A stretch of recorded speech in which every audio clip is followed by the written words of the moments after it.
Ангел Бојаджиев си поднесе оставка од директорското место на најголемото комунално предпријатие во Источна Македонија. Штипски ИСАР неофицијално во наредниот период ќе го раководи Живко Тасев, вработен во ова предпријатие и кој ги знае тековните состојби и проблеми. Додека во јавното предпријатие Стипион кадровското решение е Сашко Протогеров, градежен инженер, кој исто така долги години е вработен во оваа предпријатие.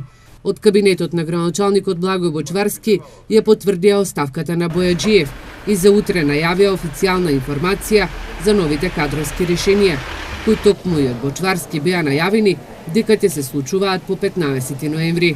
Додека се уште траат изборите, бидејќи имаме трети круг во една општина во Република Македонија, ние немаме право да менуваме директори, да назначуваме нови.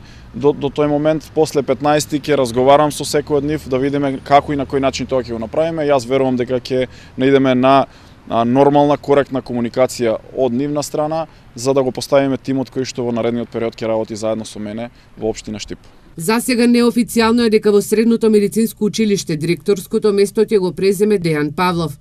Во Средното текстилно училиште Димитар Мирашчиев директорското место ќе го преземе Дејан Доневски, а во едно од најголемите основни училишта во Штип Ванчо Пртје на директорската позиција ќе биде Методије Папаров. Познато е и кадровското решение за една детска градинка, а тоа е Астибовата, каде што за директор се очекува да биде назначена Билјана Трајчевска.